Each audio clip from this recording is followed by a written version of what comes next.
Vamos a orar, vamos a pedir la dirección de Dios en esta tarde para que el Señor nos hable a través de su palabra. Bendito Dios y Padre de nuestro Señor Jesucristo, damos gloria a tu nombre por la manera en la que nos has amado, por la confianza que nos inspiras en el corazón, la fe que tenemos en ti, el ser capaces de descansar en tu bondad, Señor. Como dice el himno, en verdad, haz lo que quieras, Señor, de mí, de nosotros. Pero sí pedimos que nos sigas instruyendo en tu palabra, que nos sigas dando entendimiento para conocerte, y al conocerte, vivir en armonía con esa voluntad tuya, Señor. No es difícil, no es fácil la vida acá por causa del pecado, pero sabemos que en ti hallamos todo lo que podamos necesitar. Entonces, sabemos que eres un Dios fiel, a pesar de las cosas que permites en nuestra vida. Así que, Señor, glorifícate en tu palabra, te lo ruego y pido en el nombre de Cristo Jesús, nuestro Señor y Salvador. Amén. Amén. El título del sermón es Dios es fiel en la adversidad. Hace no mucho escuchaba yo en un podcast de una persona que estudia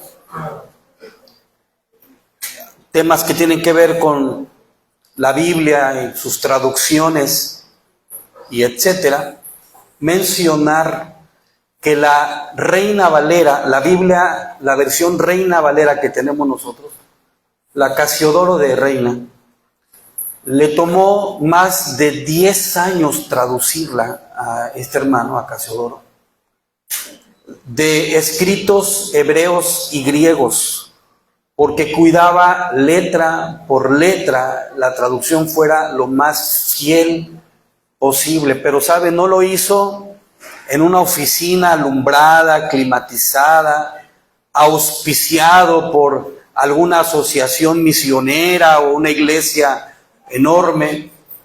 No, el hermano tuvo que estar huyendo, escondiéndose en persecución, porque no estaba tomando como base la Vulgata, que era la que en aquel entonces se aprobaba y que tenía un trabajo más directamente con otras fuentes. Él se fue directamente a los escritos hebreos y griegos, y eso molestó a la iglesia dominante, y entonces lo persiguieron a diestra y siniestra, lo querían matar, pero él escapaba de aquí, escapaba de allá, y bueno, llevando pergaminos acá y pergaminos allá, y no cesó hasta publicarla. Y no la publicó como hubiésemos esperado nosotros, no la presentación de la Biblia en algún hotel de renombre, bueno, estoy exagerando, no había hoteles, un hotel de renombre y con una pasta dura de piel o cosas así, no. Su edición tuvo que disfrazar la portada, hacerla pasar como si fuera otro libro. Y le puso un dibujo de un oso comiendo miel para que nadie sospechara que se trataba de la palabra traducida, de pasar un poco inadvertida. Lo que quiero decirle con esto, mi hermano, es que muchas veces, más de las que imaginamos, no tenemos la mínima idea de lo que Dios ha hecho para que las cosas lleguen a nosotros, sobre todo la vida eterna, la predicación del Evangelio. Aquel día en la que nos hablaron y nos explicaron el mensaje, lo creímos y nos convertimos. Todo lo que tuvo que pasar detrás de ese evento, qué personas tuvieron que enfermar, morir, accidentarse, quienes tuvieron épocas gloriosas o de gran dolor y tragedia, no sabemos. Pero Dios hace llegar su verdad a cada uno de maneras insospechadas. Y creo que lo que tenemos aquí nosotros nos comunica este mensaje y vamos a ver de qué manera. Así que vamos a estudiar ahorita el pasaje buscando esas ideas que van fluyendo, las vamos a ir relacionando hasta llegar al punto medular del texto. Así que abrimos la Biblia en Hechos 9 y vamos a arrancar con el 32. Pero déjenme, le digo antes. El verso 31 concluye una idea con una nota de victoria y de gozo.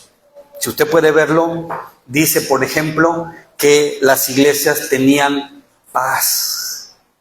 Y no hay que olvidar que esto cobra gran valor si observamos en el propio capítulo 9, en el verso 1, que todavía hacía unas semanas atrás Saulo estaba respirando amenazas. La palabra respirar, recuerdo alguna vez haber leído, es un término que también se usa para el resoplido de los toros enfurecidos.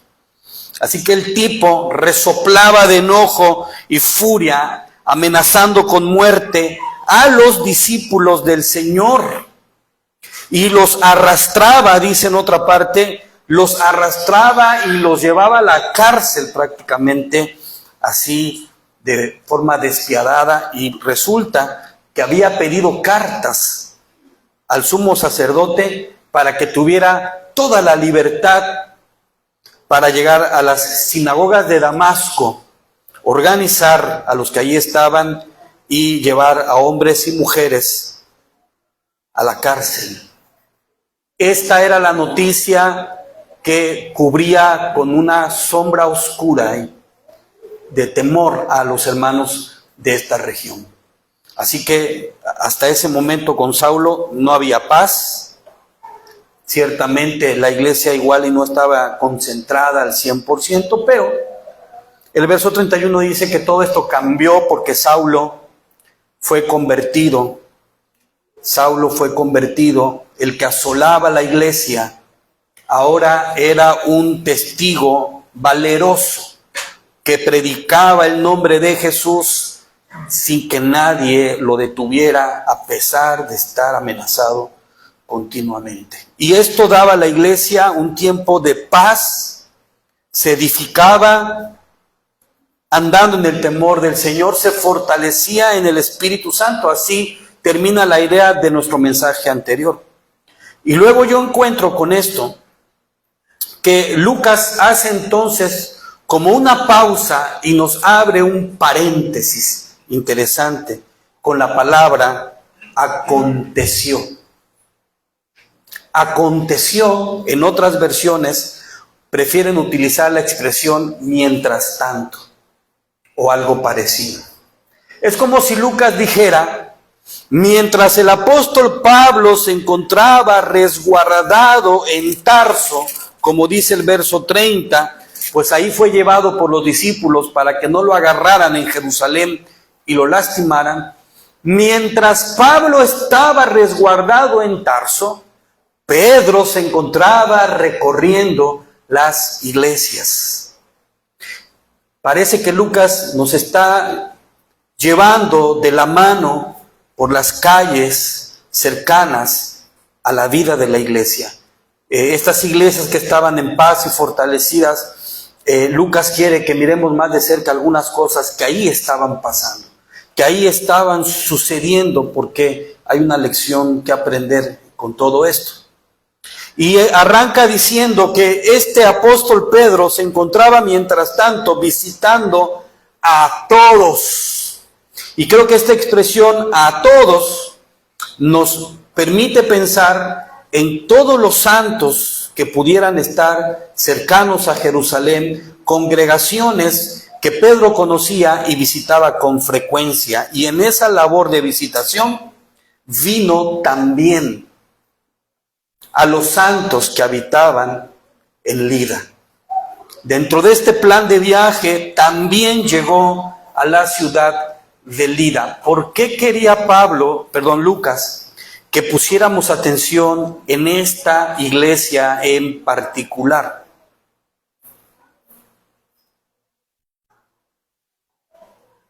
Porque Lucas quiere mostrarnos que el mismo Dios que convirtió a Pablo, el mismo Dios que cuidó la vida de Pablo, este mismo Dios se encontraba activo a través de la vida de Pedro en una iglesia como esta. Vemos cómo al llegar ahí se encuentra con una adversidad, con una necesidad que nuestro Dios resuelve. Y aquí en Lida, dice el verso 33, halló a uno que se llamaba Eneas. Llevaba 8 años que estaba en cama, pues era paralítico. Nos está invitando a mirar lo que Dios estaba por hacer en Lida con este hombre. Y este hombre, Eneas, aunque parece que era un creyente antes de ser sano, que igual es controversial, algunos piensan que no era creyente, algunos piensan que sí era creyente, pero lo que sí podemos asegurar es que lo fue después del milagro que sucedió acá. No puedo pensar que se convirtieran muchos y él no. Pero dejemos entonces, si Eneas era o no un creyente, dejémoslo así, sin definir nada por el momento, ya que no hay la claridad suficiente para pensar que lo fuera. Lo que sí me parece que está muy claro es que Eneas no era un extraño para la iglesia en Lida. Muy probablemente era un griego casado con alguna judía, o mínimo un judío helenista, hijo de un griego y judío, al cual pusieron este nombre. No precisamos, lo cierto es que estaba y se encontraba entre los santos que vivían en Lida, porque dice claramente la palabra en el verso 32 que Pedro vino a los santos que habitaban en Lida. No dice que Pedro fuera a la ciudad de Lida, como si Pedro anduviera recorriendo Lida buscando a quién sanar. Llegó a Lida porque allí se encontraban los santos, porque ahí había una iglesia y fue a la iglesia. Así que el verso 33 cuando dice, y halló allí a uno, ese allí es la iglesia de Dios en Lida. Se encontró entre los hermanos a un hombre llamado Eneas, paralítico de hacía 8 años. Pedro no se lo esperaba. La palabra halló es una palabra que también puede hablar de cuando vas caminando y de pronto te encuentras algo que no te esperabas. Así que es como que Pedro de pronto se encuentra con este hombre. No fue a Lida a sanarlo, fue a visitarlos. Es lo que dice el verso 32, visitando. Fue a visitar, no a sanar, pero se encontró un paralítico entre ellos llamado Eneas. Así que al estar ahí con este hombre, lo sana. Lo sana, nos recuerda una sanidad parecida. Anteriormente Pedro también, con convicción, el apóstol, sin pensárselo mucho, dice llanamente el verso 34, que Pedro le dijo, Eneas, Jesucristo te sana, levántate, haz tu cama, y enseguida se levantó. Un Pedro experimentado, lleno de fe, de confianza. Ve un paralítico, los hermanos seguramente le dijeron, hazle bien a este hombre, lleva 8 años ahí, detalles, y Pedro dice, bien, Eneas, levántate, Jesucristo te sana.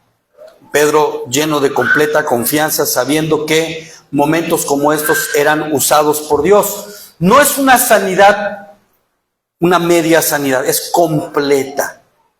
No es de que lo sanaron y él, amén, y si está caminando, pero todavía está... No.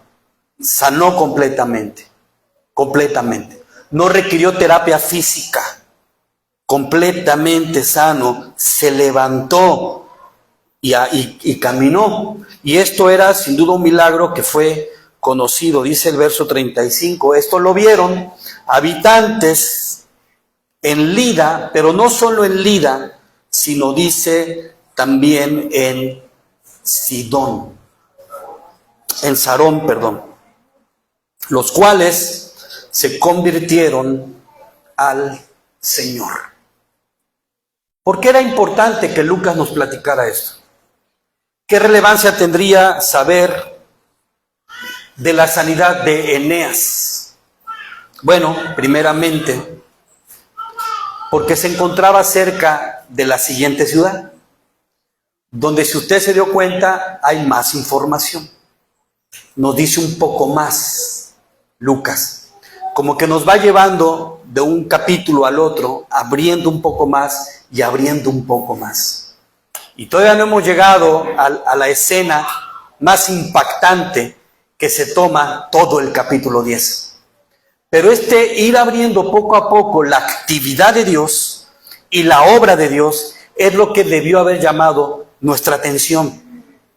Después de narrarnos un milagro de unos 4 o 5 versículos, se pasa a explicar un milagro de unos pocos más versículos.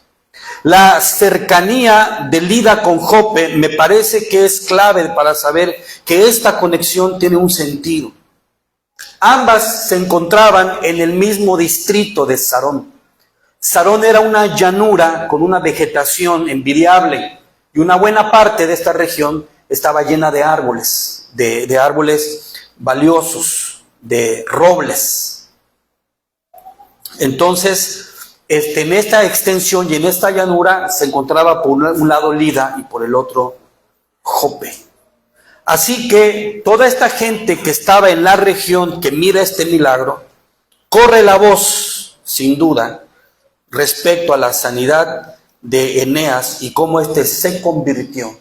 Y el rumor llega pronto a Jope. Vea el versículo 38.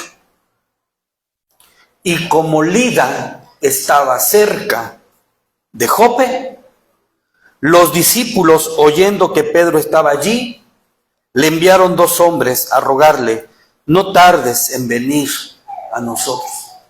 Este versículo nos permite conectar el milagro de Eneas con el milagro de Dorcas, que las ciudades estaban cerca.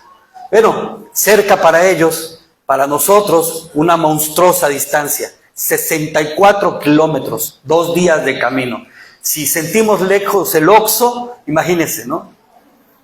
3, 4 cuadras, no, es 2 días de camino, pero para ellos era una distancia considerablemente corta. Entonces, ¿podemos afirmar muchas cosas en el milagro de Eneas? Sí. ¿El poder de Cristo para sanar? Claro. El hecho de que el paralítico se lesionó, según los cálculos, en el año 32 después de Cristo, un año antes de que el Señor muriera. Entonces, se lesiona, no sabemos cómo, pero el que podía sanarle fue llevado a la cruz. 8 años después encuentra su sanidad, y de eso podríamos decir muchas cosas. Pero lo que sí podemos rescatar y no dejar pasar de largo es que este milagro vino a confirmar la predicación del Evangelio realizada por la iglesia en Lida y Pedro por su parte. No es que el milagro convirtió a las personas, no, el milagro confirmó el evangelio predicado que convirtió a las personas. Hebreos dice claramente que la palabra de la salvación fue confirmada por los que la oyeron, pero además agrega el autor, y fue confirmada también por Dios a través de señales y milagros hechos por el Espíritu Santo como Él quiso. Entonces era una palabra que estaba siendo confirmada en la era apostólica a través de estos milagros, y la gente se estaba convirtiendo. Eso sí que es importante de mencionar. Pero nos lleva a Jope. El argumento nos está llevando hacia Jope y entonces tenemos que avanzar con Lucas. Estamos siguiendo a Pedro. Si se dan cuenta, vamos detrás de Pedro. Como que Lucas dijo, vengan, sigan a Pedro. Y ahí vamos atrás de Pedro. Ya sanó a Eneas. No podemos quedarnos mucho tiempo con Eneas. Ya Pedro se fue a Jope. Hay que seguirlo. Y llegamos al versículo 36. Resulta que en Jope la urgencia de llegar es que había una discípula, dice el verso 36, llamada Tabita, que traducido al griego quiere decir Dorcas, una gacela. ¿Por qué razón nota de traducir? Algunos hermanos dicen que como este escrito de Lucas iba dirigido no a un judío, y además la zona en la que se encuentra Jope, habían muchos griegos, es porque Lucas se interesaba en dar datos que fueran verificables. Es como decir, investíguenlo, se llama Eneas, todos han oído de él, existe. Tabita es a la que también le llaman Dorcas, averigüen, existe, la conocen como Dorcas por ahí. Esos son los datos que va dando Lucas. Se preocupa de ser preciso, veraz.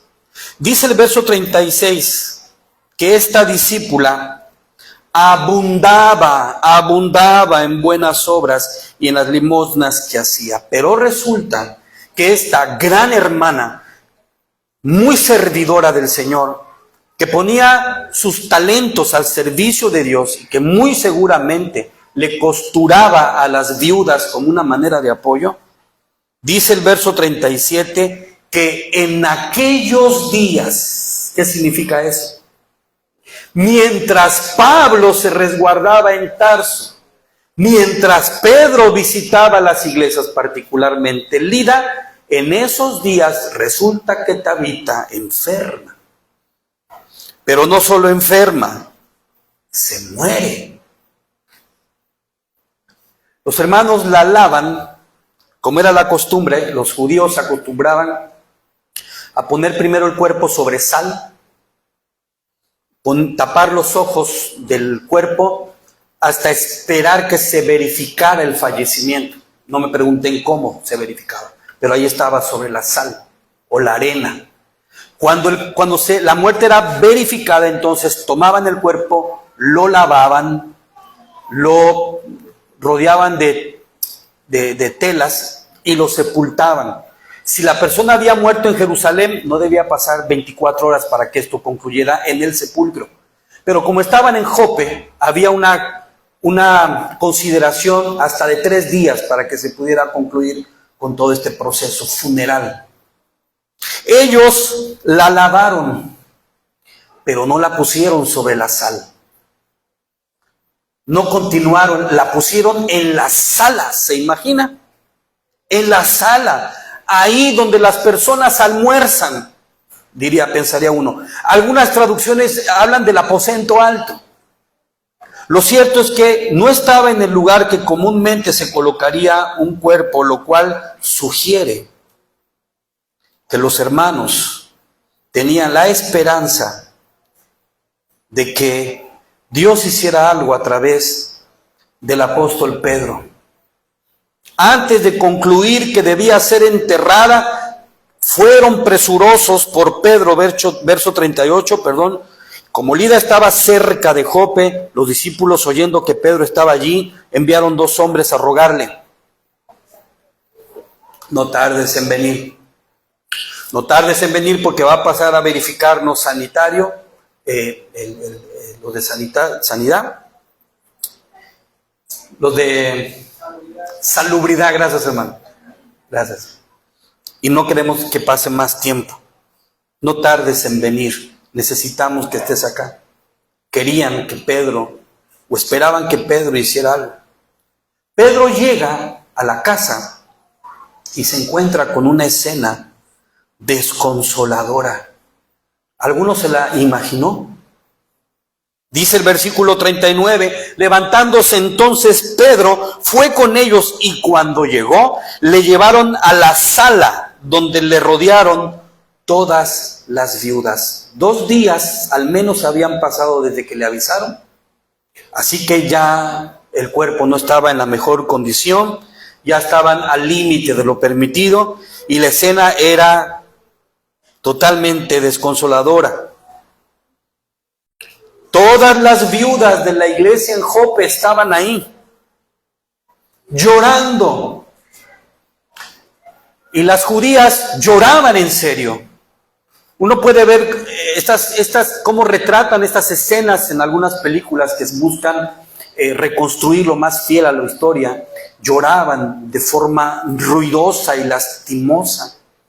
Porque en aquel momento, si tú no llorabas de una manera que se pudiera ver tu dolor, era como que una falta de respeto también. Había llanto de las viudas y Pedro pasando entre ellas, todas estas llorando y desconsoladas, y cada uno diciéndole: mira, ella me hizo este vestido, a mí también, y a mí me hizo esto. Me parece que la escena a mí me comunica que estaban como dándole a Pedro argumentos para decirle: tienes que hacer algo. No es cualquier persona, no es la hermana que nunca viene, no es la hermana que se queja de todo, no. Esta es la hermana que nos costura, que nos apoya, que da lo que está a su alcance para nosotros. Mira lo que ha hecho por nosotros. Es digna de que hagas algo con ella. Como cuando los discípulos argumentaron por aquel centurión, ¿se acuerda que le dijeron: hay un tal centurión que le ha hecho tanto bien al templo? De verdad que vale la pena que lo ayudes, o sea, como que se lo ha ganado. Era un poco esto lo que estaban tratando de decirle, la querían viva. Y podemos pensar que había un poquito de egoísmo en ellas. Platicábamos en el grupo de lectura, ¿no? La hermana Tabita, feliz llegando al cielo y la regresan. Un poco de egoísmo, ¿no? Decir, sí estoy feliz sirviéndoles, pero yo ya había terminado, ¿no? Pero las hermanas la querían con ella.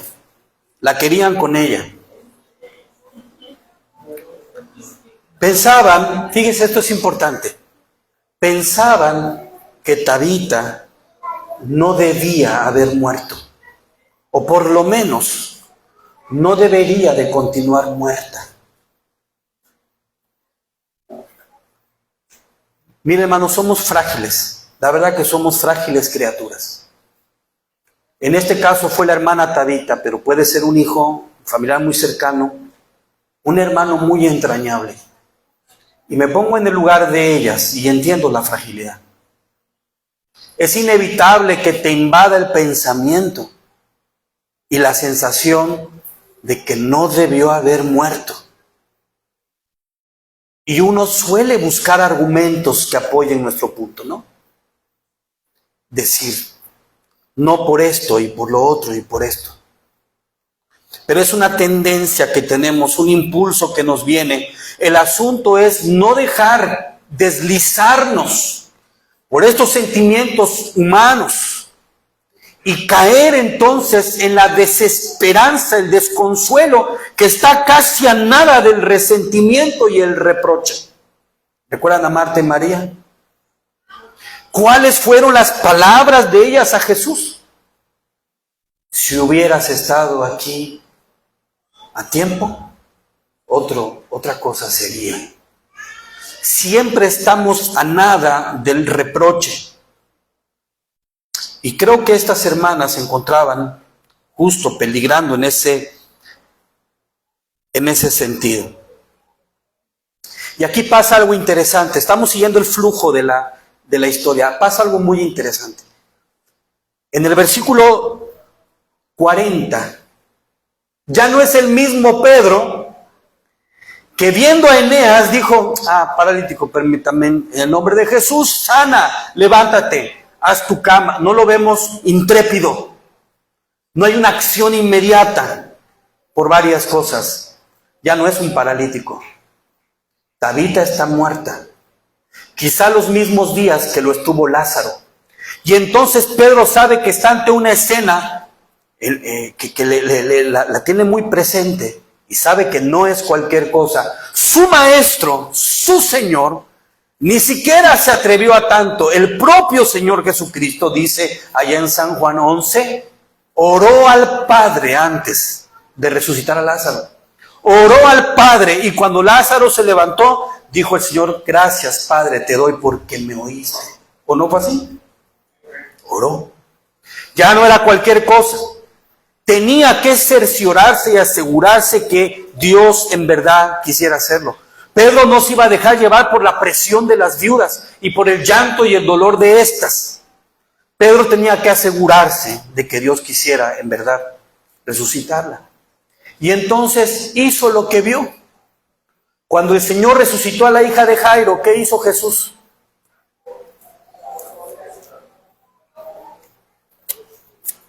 Sacó a todos.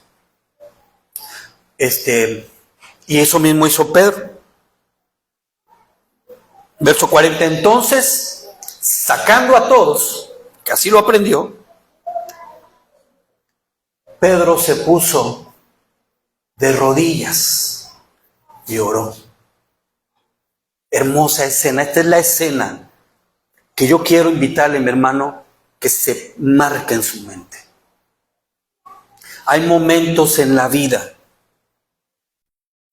que son dolorosamente inexplicables. Hay situaciones que nos cargan el alma en verdad. ¿Querrá Dios hacerse cargo de eso? Quizá Dios quiera remediar esa parte. No nos culpemos de anhelarlo, pero arrodillémonos. Busquemos ese lugar a solas y oremos y supliquemos por si quizá Dios quiera actuar y quiera obrar.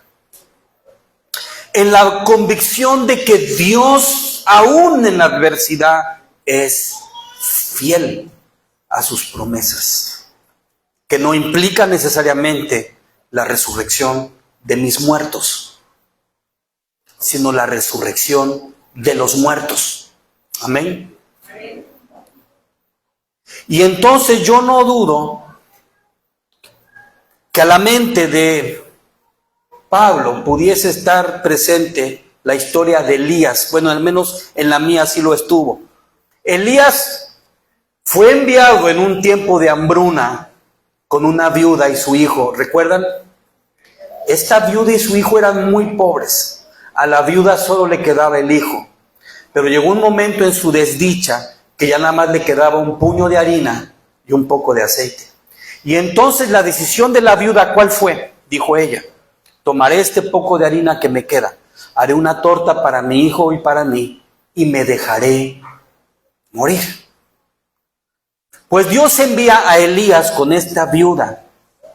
Recuerdan que llegó Elías y le dijo, sí, está bien, pero me mandaron contigo, dame la torta primero a mí. Y la viuda creyó y confió en el profeta. Y el profeta le hizo una promesa, no te va a hacer falta. Y la historia es hermosa porque dice que no hizo falta, no escaseó la harina ni el aceite.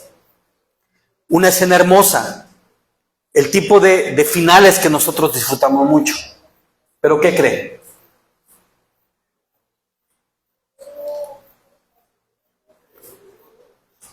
Sorpresivamente, el hijo de la viuda, ya repuestito y alimentado, después de haber pasado el riesgo de haber muerto de hambre, enferma y muere. Y son de esas cosas que dices, espérame Señor, ¿cómo que tome a mi hijo y te lo sacrifique? ¿No es el hijo de la promesa, acaso?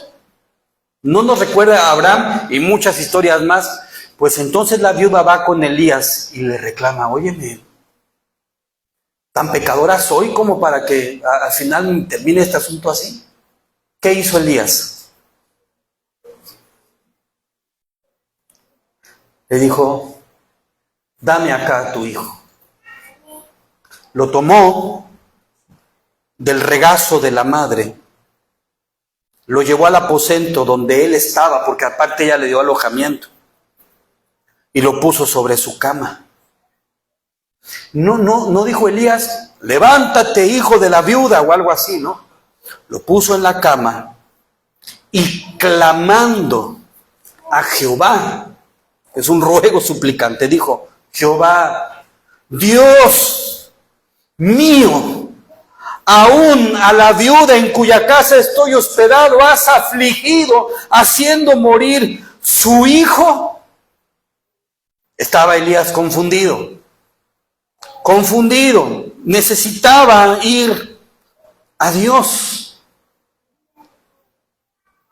¿Por qué dejas morir a este niño? Bueno, ya si usted quiere leerlo en Primera de Reyes 17, el niño resucita. Pero puedo imaginarme también al apóstol Pedro diciendo: Señor, ¿por qué dejaste morir a esta discípula Tabita que tanto ha bendecido a tu iglesia? ¿No? Hace falta aquí, las viudas lo están diciendo, no hay nadie que sea tan usada por ti como ella. Señor, ten compasión, ten misericordia. ¿Qué hago, Señor? No sabemos cómo fue que Pedro se convenció. No sé cómo es que Pedro le vino en su alma la convicción de que esa mujer iba a resucitar. Pero Elías dijo: te ruego que hagas volver el alma de este niño. Posiblemente el ruego de Pedro fuera el mismo. No sabemos cómo es que se llena de fe respecto a la voluntad de Dios, pero dice el verso 40 que después de orar se volvió al cuerpo de esta mujer y dijo: Tabita, levántate. Y ella abrió los ojos y al ver a Pedro se incorporó, se sentó de donde estuviera. Pedro le dio la mano, la levantó, y así como Elías tomó al niño, lo bajó con su mamá y le dijo: mira, tu hijo vive. También el apóstol Pedro lleva a esta mujer delante de los hermanos y les dice: aquí está, la presentó viva, que es lo que nos dice el versículo 41.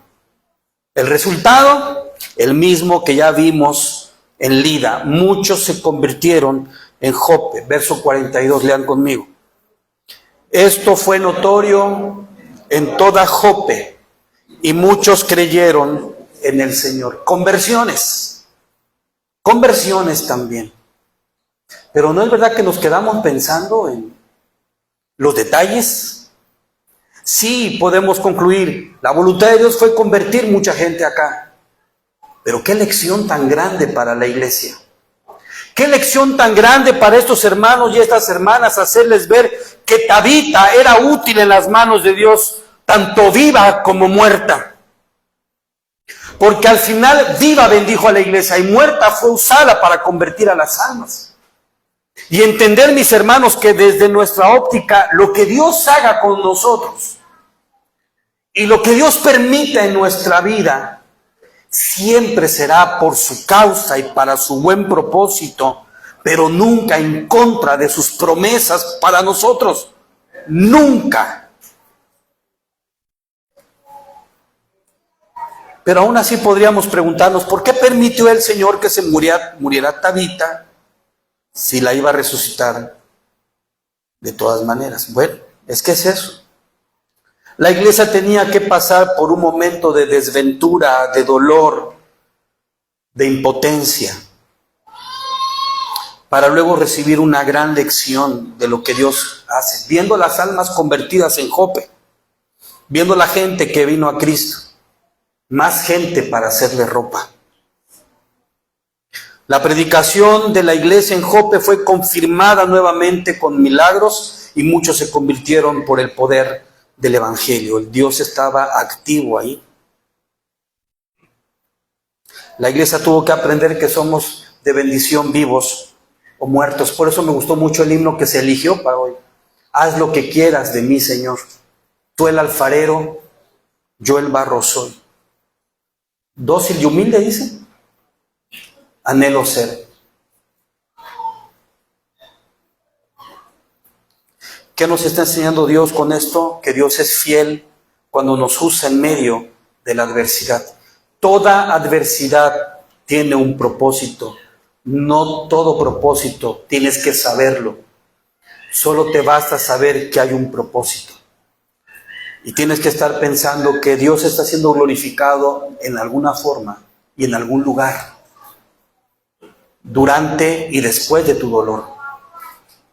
Yo decía al principio, tú no sabes cuánta gente sufrió, cuánta gente tuvo que pasar lucha para que el Evangelio llegara a ti. Cuando estuvimos nosotros trabajando en el poblado de Tiquimul muchos años, recuerdo haber oído esta historia mientras yo estaba sentado comiendo un rico pollo con arroz con los hermanos. Me contaban, la primer persona que vino a Tiquimul a predicar el Evangelio, la encerraron en una casa, le pusieron la escopeta en la frente y le dijeron, vuelves acá y no te vas con vida. Aquí solamente adoramos a la Virgen. Y yo comiendo mi pollo con arroz tranquilo.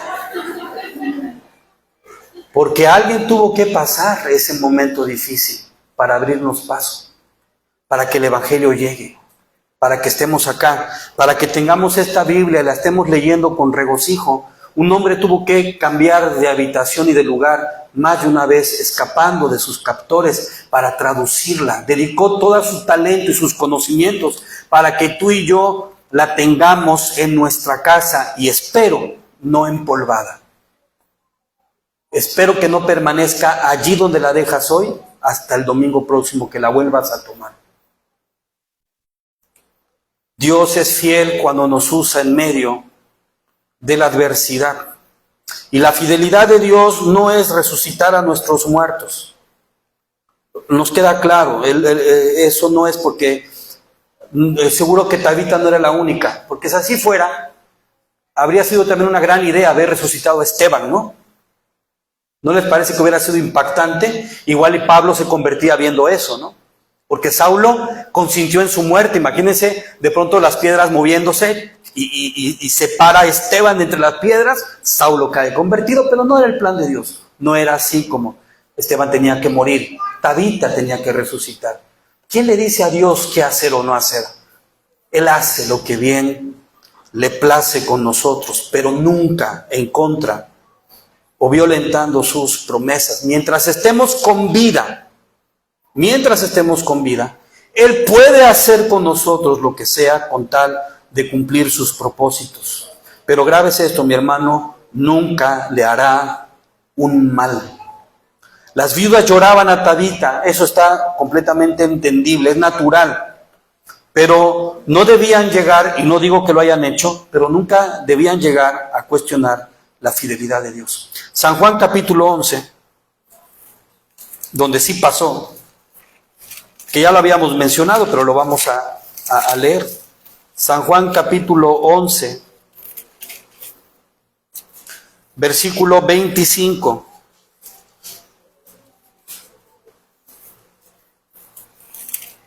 Al 26, 25 y 26.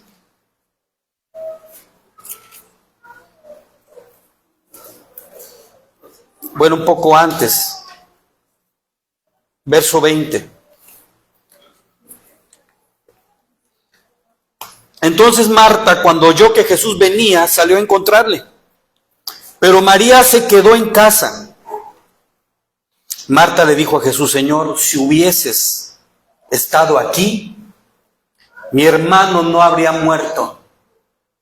Mas también sé ahora que todo lo que pidas a Dios, Dios te lo dará. Jesús le dijo, tu hermano resucitará. Tenía que morir, porque iba a resucitarlo. Y Marta contesta, sí, yo sé que resucitará en la resurrección en el día postrero. Y Jesús le dice, yo soy la resurrección y la vida. El que cree en mí, aunque esté muerto, vivirá. El punto acá es, yo no puedo decirle a Dios, si tan solo me hubieras dejado acabar esa licenciatura, no estaría pasándola tan mal buscando trabajo. Si tan solo no hubiera, y ahí tenemos que puedo dar tantos ejemplos, no quiero dar más, pero construya el suyo propio. Si tan solo tú hubieras Mi hermano, si tan solo eso fuera conforme al propósito de Dios, eso habría pasado. Ya lo dijo el Señor Jesús, si alguna otra cosa yo hiciera, se los haría saber. Pero les digo lo que tienen que saber. Y entonces toda experiencia que nos suceda, que no podemos controlar, que no podamos evitar, aunque sea dolorosa, recuerde, es así como es mejor en la voluntad de Dios. Y le voy a compartir un texto hermoso, el Salmo 119. Salmo 119, versículo 75. Salmo 119, versículo 75. ¿Lo tienen? Amén. Mire cómo empieza. Conozco, oh Jehová, que tus juicios son justos y que conforme a tu fidelidad me afligiste. Tremendo pasaje, porque lo que está diciendo es, conozco. Creo que una buena parte de la razón por la que sufrimos innecesariamente de más es que desconocemos. Hemos estado aprendiendo por las mañanas la importancia de conocer a Dios y a su Hijo Jesucristo. La importancia de ir a la Escritura, estudiarla, como cuando entramos al mar, mojando los pies, luego los tobillos, luego las rodillas, y llegar a un punto en que me encuentro buceando en su verdad lo más profundo que yo pueda. Necesitamos conocer a Dios, porque solo conociendo a Dios llegamos a la conclusión, como dice este versículo, que sus juicios, sus decisiones, porque esos son los juicios, sus decisiones, sus decretos, lo que Él determina y permite, son justos, correctos, conforme a la verdad, producto de un corazón bondadoso y amoroso. Cuando conocemos a Jehová, sus juicios son justos, aunque nosotros de momento nos veamos golpeados. Digo, hermano, Marta y María podían haber estado sentaditas frente a la tumba de Lázaro, llorando, si usted quiere, esperando que llegara Jesús. Y al verlo llegar, decirle, qué bueno que has llegado, maestro, nuestro hermano ha muerto. Esperamos pacientemente tu decisión, sea cual sea, pero consuélanos. Habría sido otra historia. El dolor puede estar, las lágrimas pueden estar ahí, pero nunca cuestionarlo, nunca quejarnos, nunca decirle lo que debió haber sido, sino recordar que Dios es fiel cuando nos usa en medio de la adversidad. Dice el versículo, conforme a tu fidelidad me afligiste. Conforme a tu fidelidad me afligiste. Es decir, mientras me afligías, nunca fuiste infiel a tu promesa. Nunca el dolor que permitiste en mi vida me puso tan lejos de ti que no pudieras cumplir lo que me habías dicho. Mi hermano, dice claramente la palabra, y lo aprendimos en Romanos 8, todas las cosas a los que aman a Dios les ayudan para bien.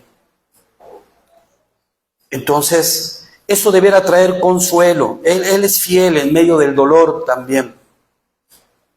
Todo lo que Dios determine en mi vida hacer, que yo no lo pueda controlar en mi vida, es mejor que cualquier otra opción que se me pueda ocurrir. Y aclaro, no estoy hablando de un fatalismo de, pues ya reprobé el examen, pues ya, Señor, tu voluntad es que yo no estudie. No. Porque los hombres de Jope fueron a buscar a Pedro, ¿no? Se movieron, hicieron algo. Hay que hacer lo que podamos, lo que esté a nuestro alcance. María no podía evitar que Jesucristo muriera, no podía hacerlo. Pero dijo, yo no puedo evitar que mueras, pero si vas a morir, voy a apartar un poco de un perfume para poder ungirte cuando eso pase. Es esa confianza de decir, Señor, bueno, bueno, si me va a tocar eso, pues me siento en este rinconcito, pues empiezo a hacer con el puño de masa que me cae el aceite, pues vamos a que coma el profeta primero. Es decir, hago lo que está ahí, pero confío que Él no me desamparará. Pero hago lo que está a mi alcance, lo que yo pueda hacer, porque entonces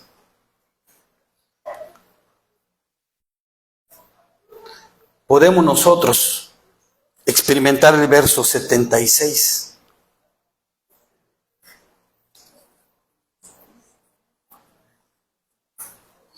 Sea ahora tu misericordia para consolarme, conforme a lo que le has dicho a tu siervo. La prueba me lastima, pero tus promesas me consuelan. El golpe, la situación me doblega y me puede llevar a un punto de temor. Pero tu misericordia me consuela conforme a lo que me has dicho, lo que me has prometido. Y ahí es donde tenemos que quedarnos largo tiempo. Verso 77, lean conmigo. Vengan a mí tus misericordias para que viva, porque tu ley es mi delicia. Señor, ha muerto Tabita y sufro por la pérdida de Tabita, pero yo conozco quién eres, mi Dios. Tus juicios son justos. Tus juicios son justos y en mi aflicción no serás infiel a tu promesa. Entonces consuélame con tu misericordia, conforme a lo que me has dicho, que vengan tus misericordias para que yo pueda vivir y no pierda el gusto y la delicia en tu ley y en ella yo descanse. Es lo que aprendemos acá, porque ¿sabe qué? Hay algo más todavía. Hay algo más, volvemos a Hechos 9. Es tan grandiosa y tan sorprendente la obra de Dios que no nos la tiene que explicar, pero cuando lo vemos obrando y actuando decimos, Señor, cuán sabio eres. Dios está, si es cierto que Dios convirtió gente en Lidia, convirtió gente en Jope. Es verdad que Lidia y Jope estaban cerca, pero es que Dios estaba planeando una asombrosa y grande obra que llevaría el evangelio de Jerusalén hasta más allá del Mediterráneo. Estaba a punto de ocurrir un segundo Pentecostés que dejaría la iglesia de Jerusalén con la boca abierta de lo que Dios estaba haciendo. Había algo que estaba por acontecer. Fíjense en los detalles. Eneas es un nombre griego. Pedro llega a Lida para visitar a los hermanos y se encuentra a un gentil entre ellos. Y aún así lo sana. Con todos sus prejuicios y lo que podría estar pasando en su alma, hace lo que tiene que hacer. Pedro está siendo preparado para su encuentro con Cornelio, sin duda. Dios lo lleva hasta Lida por causa del paralítico. Luego lo lleva a Jope por causa de la muerte de Tabita. Y en Jope es a donde debía llegar, porque el relato termina diciendo que el destino final hasta ese momento y hacia Dios, hacia donde Dios lo estaba llevando, era la casa de Simón el curtidor. Versículo 43. Aconteció que se quedó muchos días en Jope, en casa de un cierto Simón curtidor. Este hombre, ¿y por qué estos detalles? Porque este Simón el curtidor era conocido por familiares o amigos de Cornelio. Porque luego dice el capítulo 10, versículos 5 y 6, que le dijo el Señor a Cornelio, envía ahora hombres a Jope y haz venir a Simón, el que tiene por sobrenombre Pedro. este posa en casa de cierto Simón Curtidor, que tiene su casa junto al mar. Era conocido, vivía en un sitio público, tenía un oficio que lo hacía que muchos lo conocieran. Allí debía llegar Pedro y esperar esos días a que Dios completara su gran propósito, narrado en todo el capítulo 10, era el punto de conexión. Entonces, mi hermano, no solamente la voluntad de Dios eran las conversiones que ocurrieron en Lida y en Jope, sino la voluntad de Dios era guiar a Pedro hasta la casa de Cornelio con su familia y sus amigos íntimos, porque sería derramado el Espíritu Santo en la vida de estos griegos, de estos romanos, para demostrarle a la iglesia que Dios no hace acepción de personas y que la salvación es para todos los pueblos y todas las naciones, porque si hay un tema en Hechos y hay una línea melódica es esta, que el evangelio debe llegar hasta lo último de la tierra. Es un evangelio destinado a llegar hasta lo último de la tierra. Y Dios estaba en lo suyo, haciendo el trabajo, lo que Él se había propuesto. Aunque para hacerlo, Eneas tuvo que lesionarse 8 años antes y Tabita tuvo que morir. Pero Dios es fiel cuando nos usa en medio de la adversidad. Así que, mi hermano, no sé por qué estés pasando o vayas a pasar. Siempre dice, Señor, no sé quién vas a alcanzar con esto. No sé quién se va a bendecir con esto. No sé cómo vas a glorificar tu nombre. Pero si me vas a usar en medio del sufrimiento, recuérdame que vas a ser fiel conmigo. Te harás cargo de mí. Y que vengan tus misericordias. Solamente eso, que vengan tus misericordias. Y no pierda el gusto y la delicia en tu ley. Le invito a ponerse de pie, vamos a Dios en oración.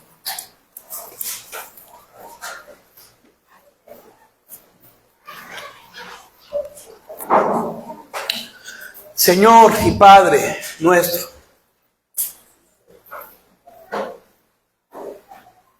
si por nosotros fuera, evitaríamos todo sufrimiento. Pero no somos tú.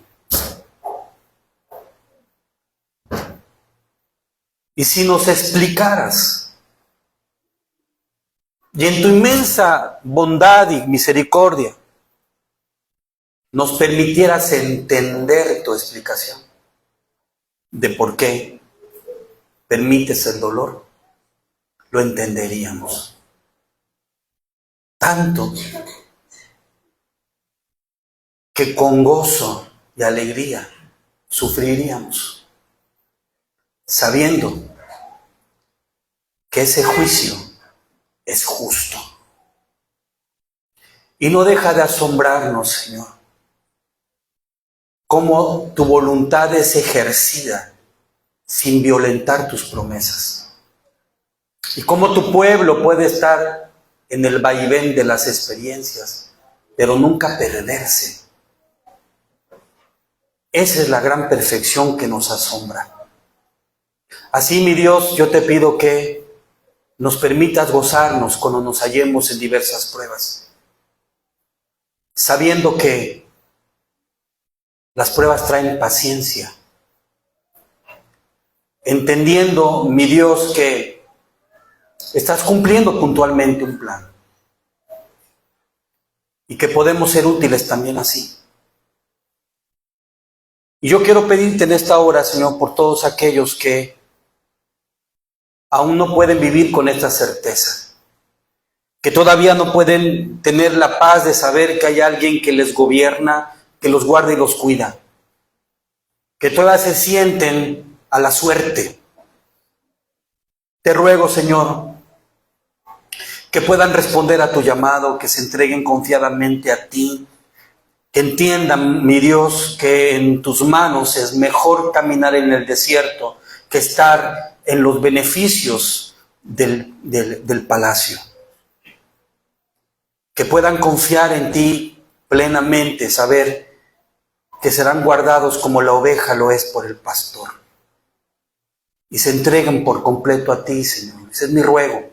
Pero también te pido por mis hermanos que están pasando por alguna dificultad, Señor, que en su dolor, en su tristeza, nunca dejen que la angustia, la confusión o la desesperanza les hagan dudar de tu fidelidad. Esa es mi petición, Señor. Porque te lo pedimos y rogamos en el nombre de Cristo Jesús. Amén. Amén. Pueden tomar su lugar, mis hermanos. Dios les bendiga.